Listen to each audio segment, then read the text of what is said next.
This FedGov Today program is sponsored by Maximus. On this edition of FedGov Today with Francis Rose, the choice ahead for building agency effectiveness and efficiency. My experience is most political people do not run operations. They want to stay in the policy area. And so it's either you trust this career service to deliver, against policy objectives, or you don't. Former OMB Deputy Controller Tim Soltis on FedGov Today in just a moment. Uniting program strategy, advanced technology, process, and execution for a more efficient government. That's Maximus. Every program, every service, every time. That's innovation forward. Learn more at maximus.com/federal. Budget season is underway on Capitol Hill. Agency leaders are explaining to the committees that oversee their agencies why they're asking for the money and the restructuring authorities they want. Tim Soltis is former deputy controller at the Office of Management and Budget. He's writing on LinkedIn about a proposal to restructure agencies and measure performance. Tim, welcome. Thanks for joining me today. You wrote recently, it caught my eye, now that we have more clarity on how a government operation should or could be run efficiently, the time's come to prove the concept in real life, running agency operations as opposed to pointing out problems.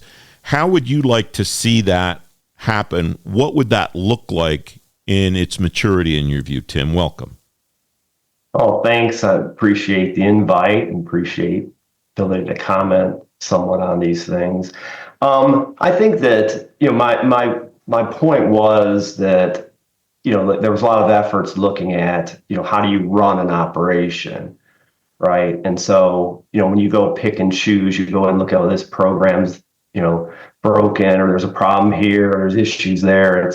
It's nice for, clickbait, telling people, you can easily find problems across the government. But my issue was that the key for me always was, what's the managing structure? How do you manage the operation? Because every part of what you're looking at should fall under, some type of process control, some type of way we're doing. So if the problem's in the grant area, then you're going, okay, is it an operational issue or is it a policy dispute, right?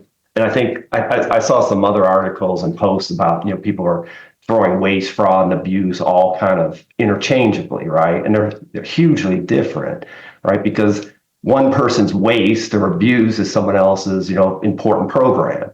But I think everyone does agree that fraud is a problem. So you go in there and you say, if, what bothered me somewhat, some of the things that were said is that, there's a lot of really good people who are doing their job very effectively. And they're like saying, putting out a grant for a program that was a high priority of the prior administration. And then you come in and act like, like it's fraud, it's waste, you're involved in all this type of thing. And no, they were actually doing their job. What should they have not done it? Have they not effectively or efficiently delivered funds to a program that they were funded to do, told to do, and it was a priority of their agency? So I try to get back to, really, let's focus on are there operational issues, right? And if you just, kind of cast out and say the whole group of people who ran a program, was wasteful, you characterize as fraudulent, you're kind of castigating the people running as if they did something wrong, which they didn't. There's two words that I scribbled down here as you were sharing those ideas, Tim, regarding efficiency in operations.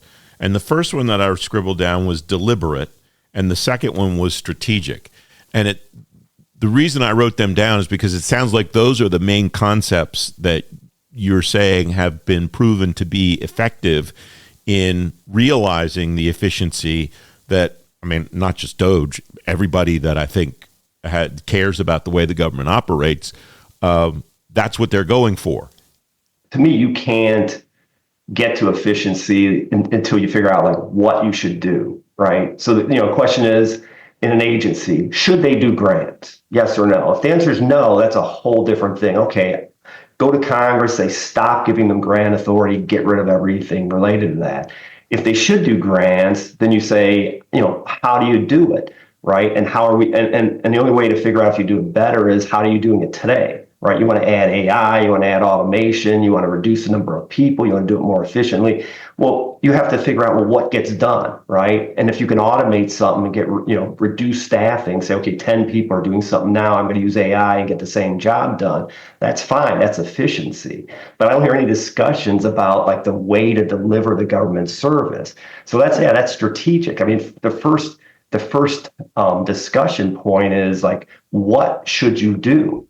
And what activities is a federal government agency supposed to do? Then you can get into how do we do it more efficiently, right? So that's kind of like you're saying, the strategic, right? Is what and why, and then you can get to the how. And the efficiencies, to me, come from the how, at least in the way the government runs. Getting, how you spend money and not spending on certain things, that's a different thing. That has nothing to do. If you give an agency $1 billion or 500 million, they're still going to do it the same way, right? It's just a volume difference. So if you want to cut there, that's something else. But I'm focused on a government agency operationally delivering the steps they have to do. Either it's compliance based, or it's effectiveness, and then you get to how do you get to efficiency. You're writing in this piece on LinkedIn about how to achieve that level of operations. You write, the staffing level should be comprised of the political appointees as leadership, a few Doge staff to do their data analytic and big data magic, and 10% of the pre-January 20th career staffing levels of those offices. Start with the key mission support activities of the Office of the Undersecretary of Defense, DHS, and VA. Take all the C-suite, CFO, CIO, CHICO, Chief Acquisition Officer, security, facilities, and so on, put them under management of this lean team and run it at that level for at least 6 months. That would give you then, I imagine, a sense of whether this structure was the right structure to work. And that seems to be the challenge that we've been under, because Congress gives agencies authority from time to time to make big changes like that, and then doesn't give them any runway to be able to figure out if they're actually going to turn out the way that Congress hoped that they would turn out. Yeah, see, that's the question. Why I put that in there is that sounds like the direction is this top-down management, very pyramid structured. You can run more efficiently, right? And if you look at all the legislation creating all these C-suite people, right, and having them presidentially appointed, Senate confirmed, the question is, should they have some autonomy? Are they experts, to do things, and you delegate responsibility to them? So my thing is that, okay, if you're going to go to a centralized structure, then do it that way. And if political is supposed to run the operation, then set it up that way. My experience is those political people do not run operations. They want to stay in the policy area. And so it's either you trust this career service to deliver, against policy objectives, or you don't. If you don't, then create the structure you're talking about. Put the political people in charge and run it out of there. How does one know, and when would one know that is working or not working in order to either scale it or course correct it, Tim? Well, I think first of all, you'd have like who's accountable, right? Because if you name these C-suite, and legend, who the CFO is, who the Chico is, all that type of things. You basically would have the chief operating officer, is probably the deputy director of an agency, would be the real chief management officer, chief operating officer, and they would speak to everything that happens and bring in people as needed.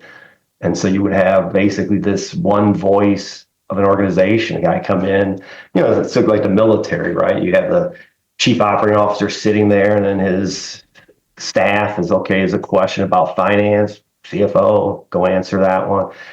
This structure that there's one voice to can speak to the whole operation. Tim, it's always great to talk to you. Thanks very much for your time today. Okay, appreciate it. You can find a link to Tim's article on LinkedIn on today's show page at fedgovtoday.com. Open source intelligence is in more demand now than it's ever been. You'll learn how federal government organizations are using it and how industry is partnering with them on the new show Innovation in Government OSINT. You can watch it on demand anytime at fedgovtoday.com and on the FedGov Today YouTube channel.